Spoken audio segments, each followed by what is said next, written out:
Hi guys, my name is Dana. Ooh, my nails. Child, the blue, okay, this blue hair dye is leaking on my fingers. TBH, my fingers just look crusty, so we're just not gonna talk about them. Anyway, welcome back to my vibey ass channel, where we talk about lots of things, to be honest. True crime, conspiracy, the paranormal, and more, probably. I haven't seen all those things yet, but they're in progress. Just wait on it. But if you like any of the topics that I just mentioned, you should subscribe because I can tell that you like it here. Now, before we get into the video, we gotta get a drink of something. Today we have margarita mix. Well, Hyman Jack's margaritas.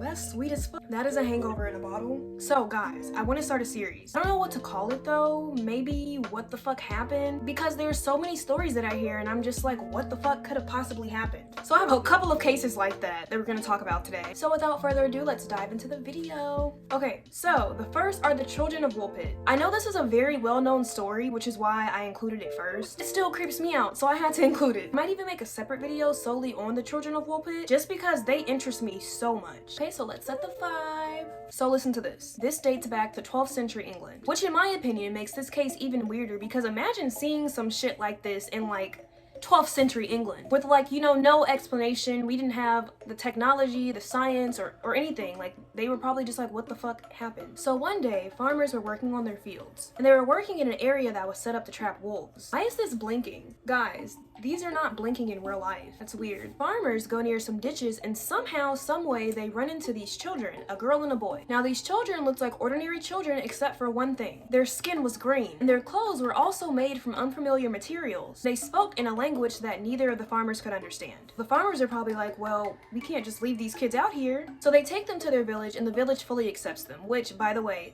the village of Woolpit, it's a village, but this is actually a very popular area with lots of people. So imagine just bringing green people to like your local city or your local town. So these children were definitely a little weird. The villagers tried to feed the children, however, they wouldn't eat any of the food that was presented to them. It was like they were either unfamiliar with the food or they just didn't like the food. But this was strange because the children appeared to be starving. So after trying to feed the children multiple different things, they finally find something that they would eat, which was freshly harvested beans. Eventually though, they acquired a taste for bread.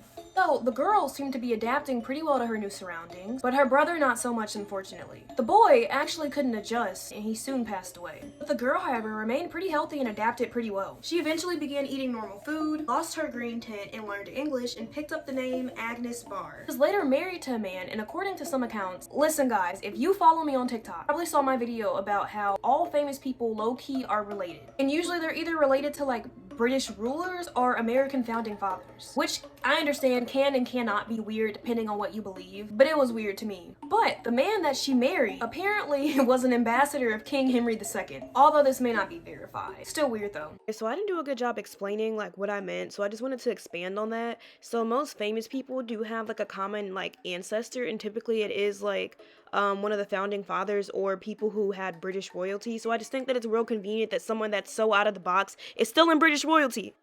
Anyways, after she learned English, she started talking about where she came from. And honestly, guys, it's weird. So the girl, well, I guess she's a woman now, said that her and her brother came from the land of St. Martin, where there was no sun. Instead, their sky kind of stayed at a twilight mode, which must be so fucking beautiful. Imagine it being twilight all the time. Apparently, all of the people from the land of St. Martin also had a green tint. She described being able to see a luminous land across the river. So apparently what happened when they were found by these farmers, the brother and the sister were looking over a flock when they came upon a cave, which there's always weird shit happening in caves. I swear to God, caves scare me. So they entered this cave and wandered through the darkness for a long time until they came out on the opposite side where there was a bright sunlight. Apparently scared them because remember, there is no sun in the land of St. Martin. Does this remind anybody else of Spirited Away?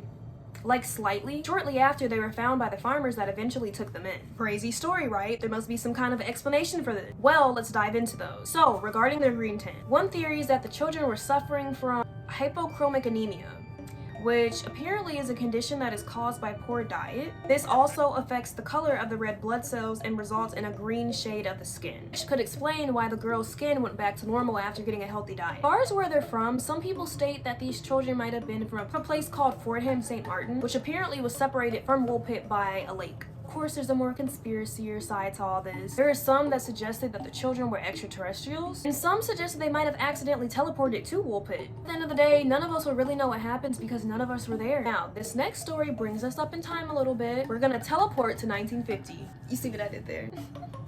Anyways, we're in 1950 now, alright? The story takes place in a busy-ass intersection in New York, but on the evening of a very sunny day in June, a man wearing 19th century clothing was seen wandering in a busy-ass intersection in New York City. It was said that this man was in a dazed-like state. He was just wandering aimlessly in the middle of the street, where he was eventually hit and killed by a taxi. Well, police arrived to the scene and his body was taken in for an examination, and that's where things get really fucking weird. This man was estimated to be around 30 years old, and he was dressed immaculately. He was very well dressed, but his clothes were about a century out of date. Even the shoes that he had on were fastened with old-fashioned buckles. And this man was found with several items on his persons. Some of this included banknotes from the 1870s, a 5-cent token for a beer at a saloon that no one had ever heard of, bill for a care of a horse, and I believe a receipt for a washing carriage from a stable that turned out to not exist, letter from Philadelphia dated 1876, and his card with an address and a name, Rudolph Fentz. So, Rudolph Fentz was in no phone book, had no next of kin,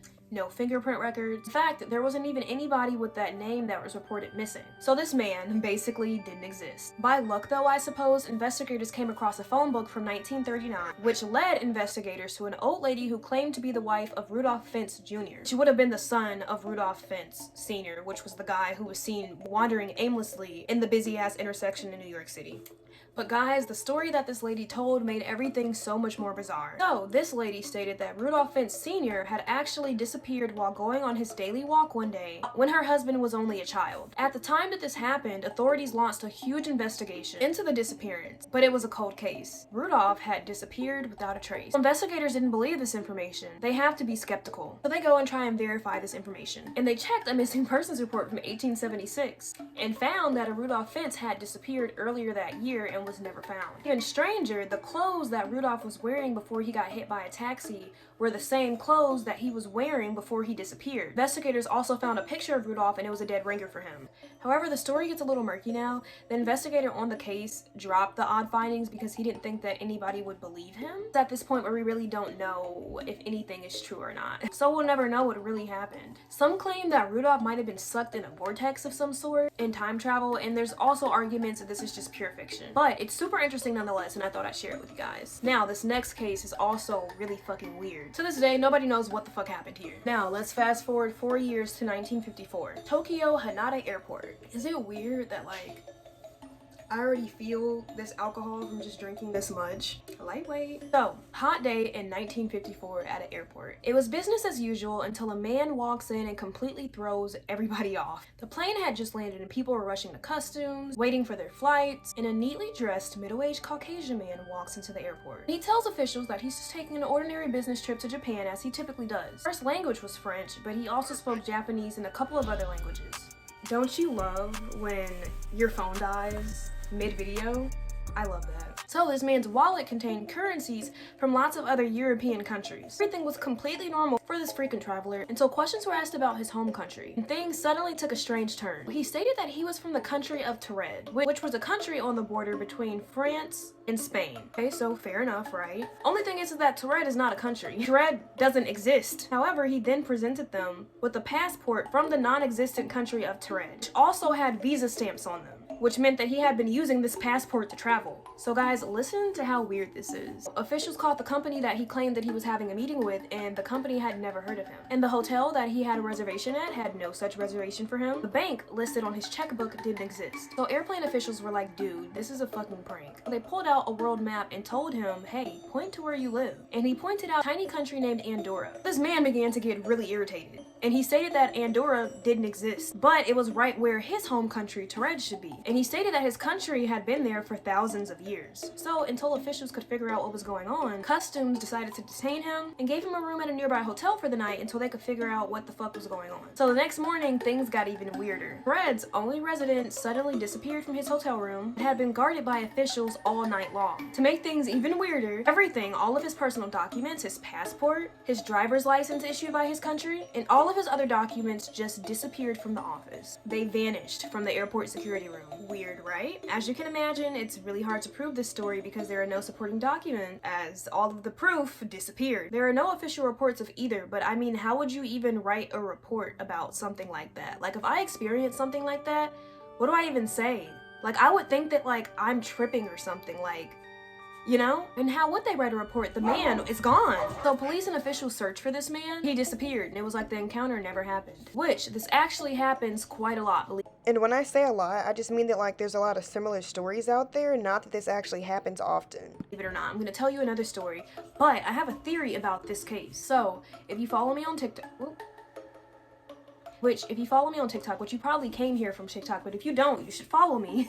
I posted something about dreams, right? I'll go back over that TikTok. Okay, so I've actually been doing some research into dreams, and I want to share a pretty interesting theory. So, fun fact, scientists don't know why the fuck we dream or what the fuck dreams even are. There's a theory that comes from, like, some Native American tribes, and I believe some Mexican nation. Basically, the theory is that when we dream, that our consciousness is actually traveling to another universe. So this theory includes something called the multiverse, which basically states that there are, like, several different universes that could either be extremely similar or extremely different to ours. These universes are different based off of the choices that we make. So right now, I'm living at home with my mom. Maybe in an alternate universe, I'm living with my dad. This theory states that when you are dreaming of something and it seems just like real life, except maybe a few things are different, this is actually you getting a glimpse of you in another dimension / reality. That's why dreams feel so real, because it is real, it's just in another reality. This is also why we have all 5 senses in our dreams and why we dream in color. So when you're dreaming, you may be getting a glimpse of your life in a parallel universe. Well, my theory for this case, what if this man was dreaming and traveled to our dimension or our universe? Then when he went to the hotel room and went to bed, he woke up, which is why everything disappeared. I don't know, crazy theory, doesn't make much scientific sense, you know, it's just a theory. People hate when I say theory. It's just an idea, guys. So, on to the next story. We're gonna go back in time to 1850 and named Japar was found wandering around Frankfurt, Germany, and people were like, what the fuck are you doing? So he was questioned. He barely spoke any German, and he was very hard to understand. And when people asked where he was from, he claimed that he was from Luxaria, and that he spoke the languages Laxation, sounds like laxative. I can't English, I don't know. And he claimed that his home, Luxaria, was on the continent of Sakria, which was separated from Europe by a vast ocean. This man stated that he was looking for his long-lost brother. His ship got wrecked on the way to his destination. Japar didn't recognize any of the maps that was presented to him, or any of the globes that were presented to him, which I don't think y'all realize how weird that is to me, because it's one thing to look at a map and be like, yeah, no, this isn't it, but to look at the globe and the globe looks different? That's crazy. He claimed that the world as he knew it had 5 sections, and these 5 sections were Sakria, Aflar, Aslar, Oslar, and Uplar. Now, unlike the other cases, we can actually confirm that Japar was a real person, as he was taken to Berlin to be questioned and studied. Which, imagine like, okay, if this guy is actually telling the truth, imagine like coming into this foreign land and they take you and run fucking tests on you. Like, honestly, the information kind of ends there.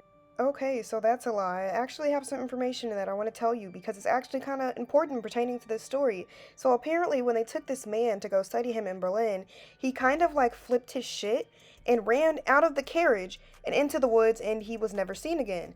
So we really can't confirm that this is real or not. But all of these stories are eerily similar, are they not? Like, it's really fucking weird how even if all of these are fake, they're all very, very similar. I don't know, maybe it's just me. And honestly, my research kind of ends here. I was gonna include some more stories, but I don't know. I don't think they were interesting enough for you guys. I don't know.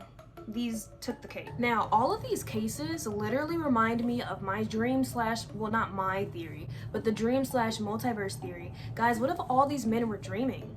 What if all these men were dreaming? Besides the first man, that first man definitely time traveled. Hear me out. Have you ever been in a dream and everything seems completely normal, but then there's one thing and you're like, is this a dream? Like, what the fuck is this? Cause like, imagine, like, you're like, no, like, my country has been here for thousands of years. Like, I don't know what you're talking about. That seems like a dream, you know? Just thinking like, what if these men were dreaming, slipped into our universe, woke up, and then that's why everything disappeared? A glitch in the matrix, you would say. Are these men crazy? Were they from the future? Another dimension? I guess we'll never know. So that's all I have for you guys today. I was honestly thoroughly creeped out while researching this shit at like 3 a.m. So I hope you enjoyed it. Let me know in the comments what you guys think about all this. I'm really intrigued to hear you guys' opinions. Also, let me know what you think about this setup. I'm trying different things. I really like this. I don't know why it's blinking. Like, I promise you, You can see it's not blinking, but like, I don't know. Also, my sources. I'm getting a bit lazy, I know. I'm gonna update those and put those in my sources document. I know I've been really fucking bad with that, but I'm gonna try and get better. I love you guys all so much. Have a great day. Bye.